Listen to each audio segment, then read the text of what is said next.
Buenas noches. El objetivo de este video es dar a conocer algunas de los conceptos mentales e intencionalidad desarrollados por Wittgenstein en las investigaciones filosóficas y una reflexión que voy a hacer sobre este tema. Para comenzar, me gustaría hablar sobre una introducción en la que refiero que el lenguaje es algo necesario, no solo para vivir y comunicarnos con nosotros, sino también es un modo de concebir el mundo. El lenguaje es activo y no está pasivo. Desde allí que las primeras afirmaciones de Wittgenstein son ricas porque intentan proponer a la lógica como el instrumento con el cual se debe ordenar el lenguaje en uno solo para evitar malos entendidos. Sin embargo, el uso de los lenguajes cotidianos nos obligan a dejar ese modo formal y referencial del uso de las palabras llenas de sentido en sí mismas y más bien adoptamos las nuevas reglas que impone el lenguaje cotidiano. Al respecto, Kenny, en su obra Wittgenstein, refiere que el prefacio de las investigaciones filosóficas reconoce los graves errores que ha tenido el Tractatus, pero no sugiere que su filosofía posterior sea algo totalmente nuevo. Es posible que Wittgenstein exagerara la diferencia entre su primera y segunda obra porque se concentró más en las diferencias entre ellas. Sobre el tema relativo a los conceptos mentales e intencionalidad, revisaremos lo dicho por Wittgenstein en dos apartados. El sentido de una oración, que va desde el número 498 al 517, y el entender y significar, que va del número 525 al 546 del libro de las investigaciones filosóficas.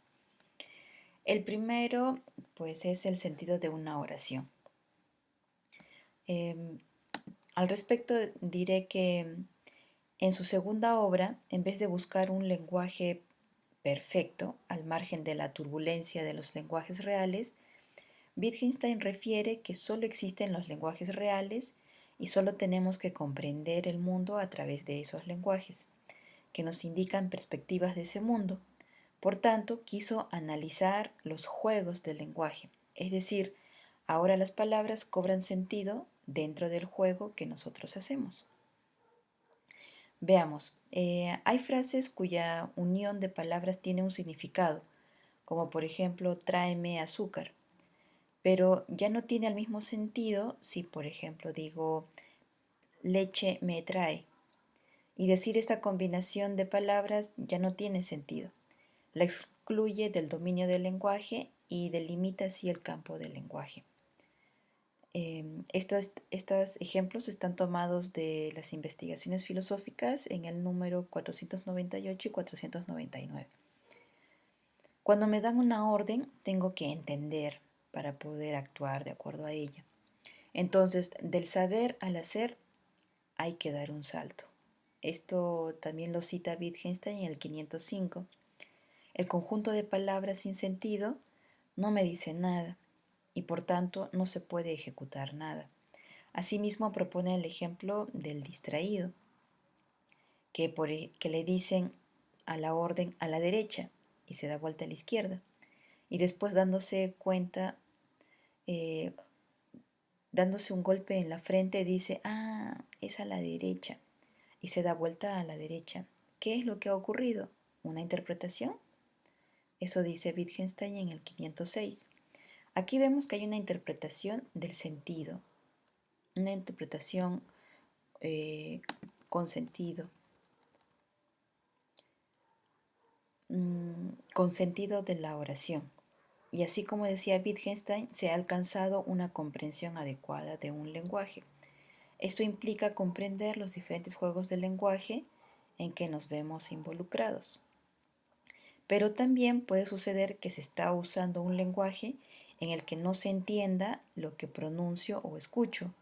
Por ejemplo, hacer una lectura en grados Fahrenheit cuando yo solo entiendo los grados centígrados.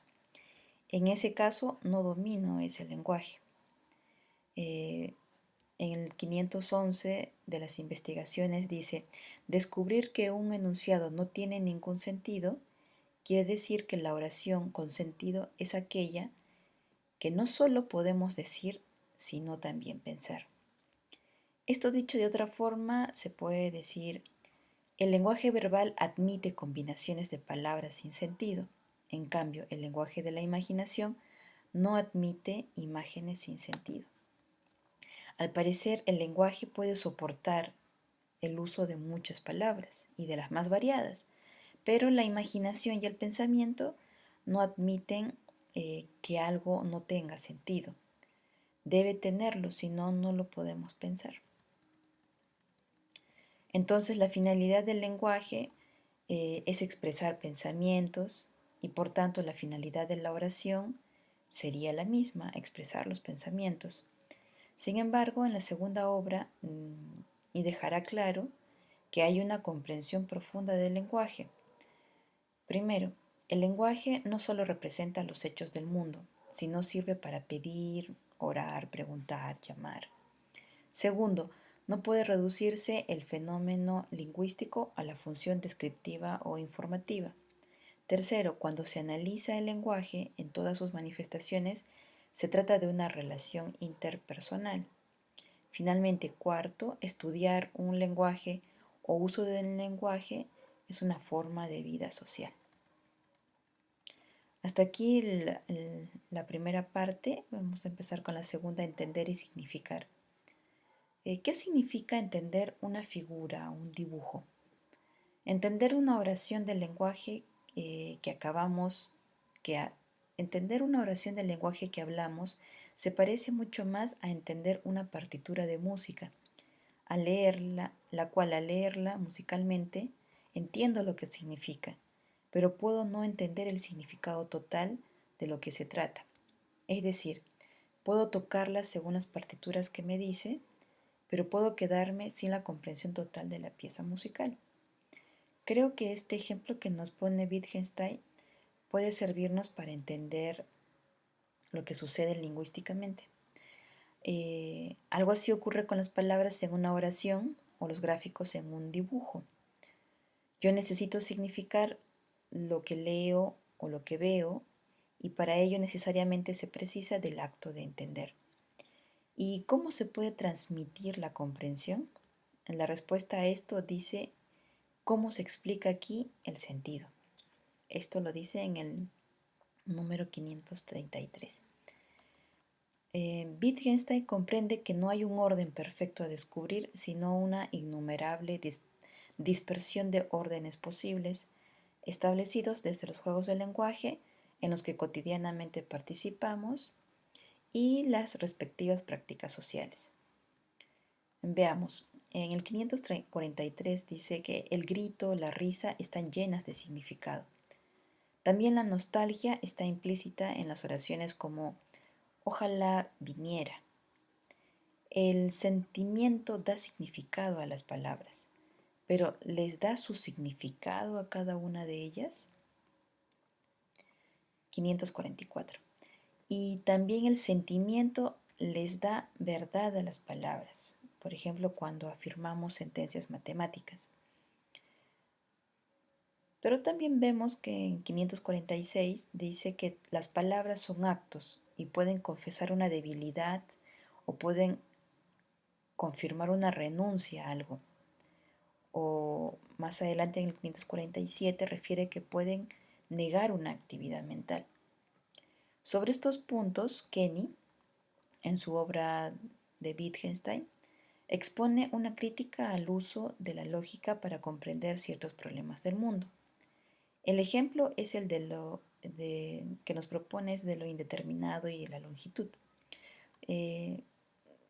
La conclusión es que muchas veces nuestros predicados y formas de hablar del mundo no necesariamente representan la forma lógica de lo que queremos decir. Sí está presente la forma lógica, pero el sentido que tiene en nuestras intenciones en los juegos del lenguaje en los que estamos enmarcados es diferente. Eso no está en la forma lógica, sino en las intenciones del hablante, en el juego lingüístico en el que se encuentra enmarcado. En el Tractatus, La lógica es la forma del lenguaje y por tanto es la forma del mundo y se expresa a través de una sola, a través de la lógica. Pero las proposiciones en el segundo Wittgenstein dependen de los juegos del lenguaje y de las intenciones del hablante. La forma lógica de una proposición no es a veces lo que se quiere decir, eso es algo secundario. Por eso es que un gesto puede constituirse una forma de lenguaje.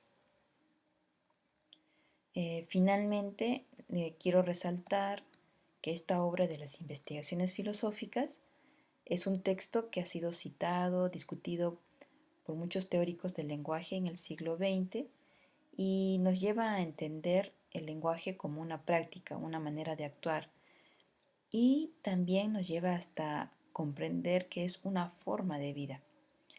Esta forma de vida es algo que pertenece a cada ser humano. Por eso es que estas investigaciones resaltan el papel y la naturaleza de la filosofía, la cual no debe ser tratada como una doctrina o como un cuerpo de creencias ante ciertos problemas, sino una suerte de actividad que pretende resolver problemas fruto del contacto no cuidadoso con los límites del lenguaje. Hasta aquí las referencias que usé son las que están citadas en la actividad de esta semana y muchas gracias por su atención.